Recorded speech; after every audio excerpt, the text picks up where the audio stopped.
नमस्कार दोस्तों, इस वीडियो में हम डिस्कस करेंगे ऐसे 5 रीजंस क्यों यूपीएससी प्रीलिम्स 2021 को पोस्टपोन होना ही चाहिए और क्यों क्यों यूपीएससी पोस्टपोन करेगा 2021 के प्रीलिम्स को।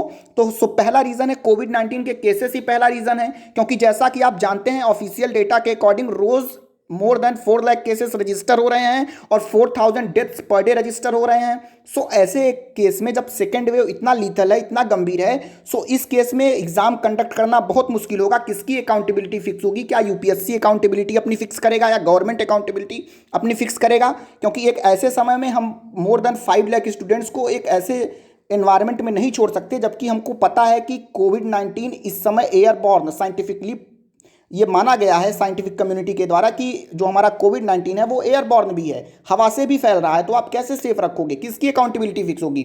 सो फर्स्ट रीजन है हमारा कोविड-19 के केसेस। सेकंड है हमारा यूपीएससी सीएससी 2020 इंटरव्यू को पोस्टपोन किया गया है। What about aspirants waiting for the interview? क्या जैसे 2000 बच्चे वेट कर रहे हैं तो 2000 का तो 2000 सिलेक्ट नहीं हो जाएंगे, उसमें से 700 800 900 जितनी वैकेंसी होगी उतने बच्चे सिलेक्ट होंगे। और जो 1100 1200 बच्चे हैं, क्या उनको राइट नहीं है कि वो एग्जाम में फिर से बैठें? लेकिन वो कब बैठेंगे फ्री माइंड से? जब उनको पता होगा कि मेरा सिलेक्शन हुआ है, जो मैं डेजिग्नेटेड पोस्ट मुझे पसंद है, जो मैं पोस्ट चाहता था उस पर मेरी सिलेक्शन हुई है कि नहीं हुई है। इन केस मान लीजिए अगर 100 बच्चे आईएएस सिलेक्ट हो जाते हैं, 100 आईएफएस सिलेक्ट हो जाते हैं, और अगर वही 200 बच्चे फिर से बैठते हैं कंपटीशन में और वो फिर से सिलेक्ट हो जाते हैं, तो ये तो फिर अननेसेसरी कंपटीशन क्रिएट होने वाली बात हो गई है। और यही थर्ड रीजन भी है कि अगर मान लीजिए कि अगर आईएएस और आईएफएस अलाउड नहीं होते हैं एग्जाम को डाइट करने के लिए, उनको रिजाइन करना होता है। लेकिन अगर मान लीजिए 2020 का इंटरव्यू बाद में होता है, प्रीलिम्स के बाद होता है, और वो बाद में सिलेक्ट हो जाते हैं और वो प्रीलिम्स में भी सिलेक्ट हो जाते हैं, तो उन बच्चों को तो डिजर्विंग कैंडिडेट जिनको असल में ज़रूरत थी वो तो नहीं होंगे उतने कॉम्पिटेंट, क्योंकि उनका तो एक्सपीरियंस ज़्यादा है, क्योंकि वो एक बार सिलेक्शन पा चुके हैं, और वो फिर से अननेसेसरी कंपटीशन क्रिएट करेगा और deserving candidate will be at loss.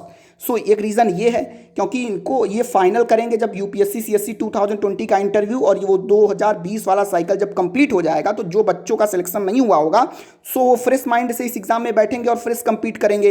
In case मान लीजिए कि 2020 का इंटरव्यू बाद में होता है और उसमें भी 100 बच्चे सिलेक्ट हो जाते हैं आईएएस के लिए, आईएफएस के लिए, सो ये 2021 के प्री के लिए अननेसेसरी कंपटीशन क्रिएट कर देगा और यहाँ पर डिजर्विंग कैंडिडेट्स को लॉस होगा। सो ये भी एक रीज़न है जिसकी वजह से यूपीएससी अब पोस्टपोन करेगा, क्योंकि अभी वो साइकिल तैयार नहीं हुआ है, वो साइकिल पूरी कंप्लीट नहीं हुई है। तो मैं मानता हूँ जब तक यूपीएससी सीएससी 2020 का इंटरव्यू कंप्लीट नहीं हो जाएगा और उसका रिजल्ट नहीं आ जाएगा, तब तक यूपीएससी का 2021 का प्रीलिम्स होने वाला नहीं है। सो सेकंड रीजन ये है कि यूपीएससी सीएससी 2020 का इंटरव्यू पोस्टपोन हुआ है, और ऐसे स्टूडेंट जो इंटरव्यू का वेट कर रहे हैं उनको भी मौका मिलना चाहिए, बिल्कुल मिलना चाहिए लिखने का। ये उनका लीगल राइट है, लीगल क्या मैं तो कहूँगा फंडामेंटल भी राइट है, क्योंकि that deserves under right to life. UPSC CSC को कुछ लोग राइट टू लाइफ का केस बना के पढ़ते हैं। सो इस बेसिस पर भी कुछ लोग रिट पिटिशन फाइल कर सकते हैं कोर्ट्स में। सो दूसरा रीजन ये है।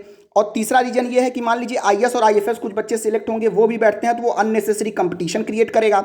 और चौथा रीजन ये है कि यूपीएससी ने पोस्टपोन किया है कुछ और एग्जाम्स को, जैसे ईपीएफओ 2020 को पोस्टपोन किया है, CMS combined medical services exam को पोस्टपोन किया है, इंजीनियरिंग सर्विसेज एग्जाम को पोस्टपोन किया है। जब ये सारे एग्जाम्स पोस्टपोन हुए हैं तो सिविल सर्विसेज कोई स्पेशल एग्जाम थोड़ी ना है, ये भी एक और एग्जाम की जैसा ही है। तो जब सब सारे एग्जाम पोस्टपोन हो रहे हैं तो ये भी एग्जाम पोस्टपोन होगा। और एक रीजन यहाँ पे ये याद रखिए, पांचवा रीजन जो सबसे इंपॉर्टेंट है, अभी हाल ही में आपने देखा होगा मद्रास हाईकोर्ट ने इलेक्शन कमीशन ऑफ इंडिया को एक्यूज किया है of murder charges.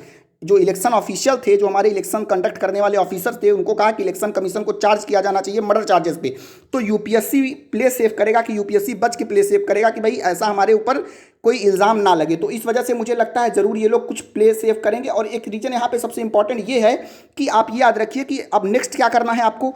So exam conduct होगा कब होगा? अक्टूबर नवंबर 2021 में कंडक्ट हो सकता है, क्योंकि तब तक केसेस कुछ कम हो जाएंगी, वैक्सीनेशन पॉलिसी भी फिक्स हो जाएगी, 18 से 40 साल के युवाओं को भी वैक्सीनेशन हो रही है। सो ये सब हो जाएगा। तो मुझे लगता है कि अक्टूबर और नवंबर में एग्जाम हो सकता है। मैं गलत भी हो सकता हूँ, मैं क्लेम नहीं करता कि पोस्टपोन हो ही जाएगा। मुझे लगता है, मैं लॉजिकल बेसिस पे ये 5 रीजन्स आपके सामने रख रहा हूँ। आप मुझे जरूर बताइएगा कि क्या मैं गलत हूँ। पहला रीज़न है कोविड-19 के केसेस बहुत ज़्यादा हैं, सेकेंड वेव बहुत ज़्यादा लीथल है, किसकी अकाउंटेबिलिटी होगी। सेकेंड रीजन है 2020 का इंटरव्यू पोस्टपोन हुआ है। सो ऐसे एस्पिरेंट्स का क्या होगा जो वेट कर रहे हैं इंटरव्यू के लिए, और हमको पता है कि आईएएस और आईएफएस जो है अलाउड नहीं है राइट एग्जाम करने के लिए। अगर वो सिलेक्ट हो जाते हैं 2020 के इंटरव्यू में, तो क्या ये अननेसेसरी कंपटीशन नहीं है? क्या डिजर्विंग कैंडिडेट्स को लॉस नहीं होगा? क्या यूपीएससी ने और एग्जाम्स को पोस्टपोन किया है तो सिविल सर्विसेज क्यों नहीं होगा?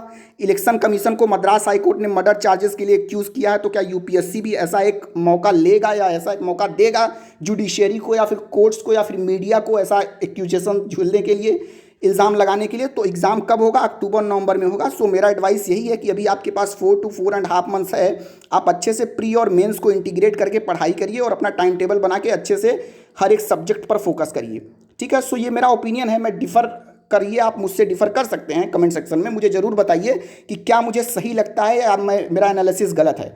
ओके, मैं ज़रूर पढ़ना चाहूँगा आपके ओपिनियन को। थैंक यू दोस्तों।